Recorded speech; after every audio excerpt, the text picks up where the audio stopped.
Let's bring in our man, Kyle Draper. Drapes! Kings play-by-play man, host, pre-post, all of that good stuff.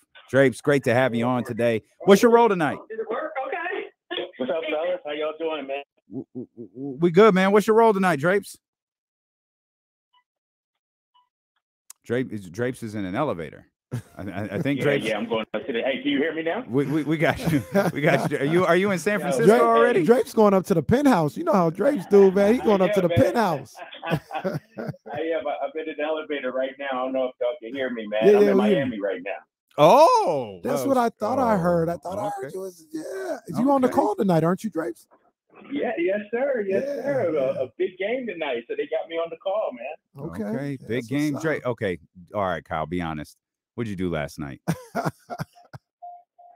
You know what? We had a little team function last night. I saw that, good, big fella. We had a little team function. Everybody got to hang out. Spend some quality time, a little kumbaya, team building experience. So, we were out on the water, had some nice dinner and some nice music playing, man. So, and here's the great thing about this trip, fellas. We got the game tonight, then we stay over in Miami tonight. Got an off day in Miami tomorrow. Oh, my. And then go to Orlando on Friday. Ooh. Oh, my. Exactly. That's a bold strategy, Coach Mike Brown. That is a bold strategy. So we'll keep an eye on how the team comes out Saturday against Orlando.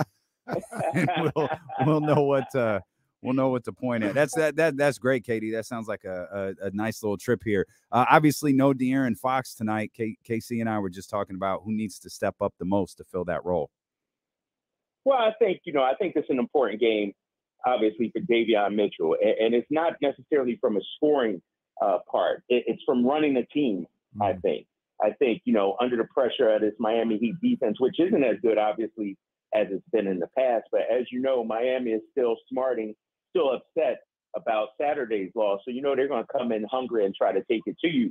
I think it's going to be critical for Davion to run the show, keep everybody together, really manage the team on the floor tonight. I think this will be one of his first big tests as a point guard, running the show and being a leader on this team.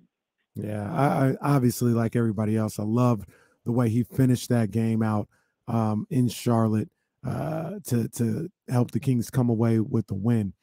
We talked about him a lot. Is he the type of player, in your opinion, Drapes, that the more minutes he gets out there, the more comfortable he looks, the more effective he can be? Or, which may be the case when Fox come back, is he somebody that just needs to get comfortable with his role, and even in 15 to 18 minutes, he can still be just effective? Do you think that he's kind of working himself into that role to be able to, whatever minutes you give me, I can be effective out there? Yeah, I think so. And I think for the first time, he's learning what it's like to be a backup point guard in the NBA. I mean, when you look at, the backups around the league, I'll think of Cam Payne out there in Phoenix as an example. He struggled early on. Remember, he struggled adjusting to that role, being that guy. And now he's the perfect backup point guard. And I think Davion, we saw his best basketball last year as a starter. This year, obviously, with De'Aaron Fox back, he's going to have to figure out a way to impact the game in limited minutes and short bursts. And I think that's something he's still learning. I mean, listen, this guy's been the guy everywhere he's been, winning a title at Baylor, starting. And now you come to Sacramento and you're playing behind a guy like De'Aaron Fox, whose minutes are up this year, I believe, under Mike Brown. De'Aaron Fox, before the game against Charlotte, was averaging about 35, 36 minutes. So where does that leave that backup minutes? Well, and that's why you saw Davion at only 12 or 13 minutes before the other day. Drapes, at what point in this young season did you realize Kevin Huerter was the greatest shooter that ever existed? Hey, man, I've been a Huerter fan forever, and I'm not going to be one of those guys that say, but I thought he was an underrated acquisition during the offseason. And here's the thing about Kevin Huerter. You're right. He's the greatest shooter ever, right? That's probably second to him. But the dude just knows how to play basketball. You know what I mean? It's what we had in Buddy Hield, we had a lethal shooter, but Buddy to go 0 for 7 and then hit 7 in a row. Kevin Huerter's a legit 40% three-point shooter. And so he's not going to have those games where he's 0 for 7, I don't think, 0 for 8, that kind of thing. And he's not going to force it. I tell you what, one thing we saw from Kevin Huerter the other day against Charlotte, you guys remember this sequence. He hit back-to-back threes. Most guys, they're on a heat check the next time they touch the ball. What did he do? He passed it up, a good shot, to Keegan Murray for a better shot. And so I just think his basketball IQ is underrated, man. And watch him, you know, dropping some dimes today, creating for Sabonis and some of the pick and rolls and pick and pops that you'll see out there tonight. Pay attention to that. And he's a legit 6'7", so he gives you some length defensively on the perimeter. And so I think he's a perfect complement for this team. Yeah. The only thing that we're still working on with Kevin Huerter is we all love Kayvon. And he said he left Kayvon in Atlanta. We love Kayvon, man. We want him to and let us embrace Kayvon. Let us call him for Kayvon, baby. Talk to him, Drake. I may have to pull you to the side and be like, yo, man. Yeah. Just take this with me. Yeah, Drake, you got to do that. The King's crew out there. Yeah. I love it, especially when he gets flowing. You know, he starts the game as Kevin, and then he hits 3 or 4 in a row. Yes, that's tell that man we are not calling him Red Velvet. We're not doing that. Like you got to talk to him, Drapes. We'll get this done. All right, I got you. Hey, Drapes, you mentioned our guy when you were talking about Kevin Huerter, but are they gonna let my man Sabonis play tonight? Are they gonna let him be out there tonight? Because when he's out there, he's effective. But these referees, they ain't letting him play. Are they gonna let him play tonight? Dude, it's ridiculous, man. And you know, the numbers suggest when he's on the floor how good this Sacramento Kings team is. He's fouled out of 3 games. Yeah, out of the 6 so far. I mean, he fouled out of 3 games all of last season. Wow. Here he is, 6 games in. He already has 3 foul outs, and I think. You know, I would say 70% probably on the officials, and let's throw 30% on Sabonis because he got to keep them hands back, man. Like if you watch him, you know, when he goes for a rebound, I feel like one of the first things he does is a little shove or a little, and everybody does it. It's not just him, but yeah, he's the one getting called for it. When you're banging inside with those big bodies, you really could call some type of contact foul on every play. I say you got to let these guys play.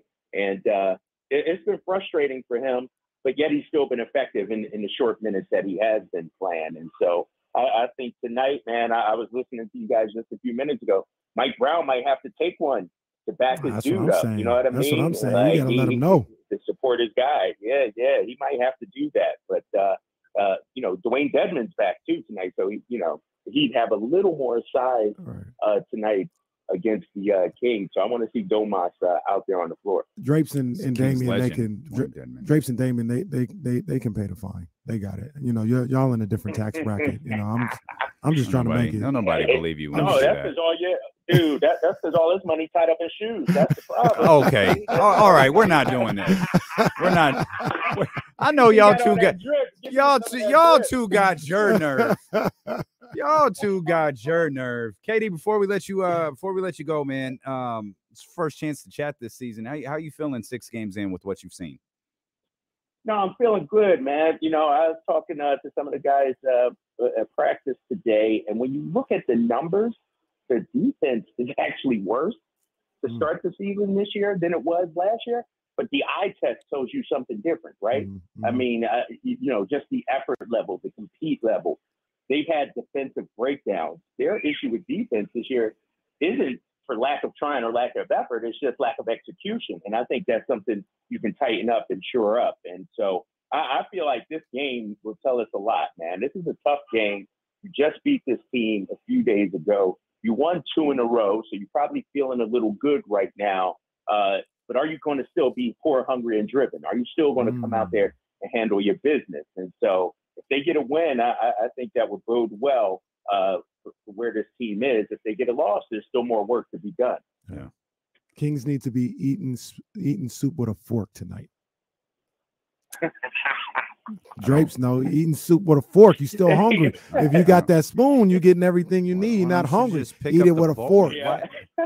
That just doesn't sound productive. That's terrible. That's I know, terrible. right? I'd drop my face in the bowl before I used a fork. Dude, it's gonna take you like 10 hours to eat a bowl. You're gonna be hungry. You're gonna be hungry out there. Drapes, let's get that win tonight, man. Enjoy Miami tomorrow. All right, fellas, take care.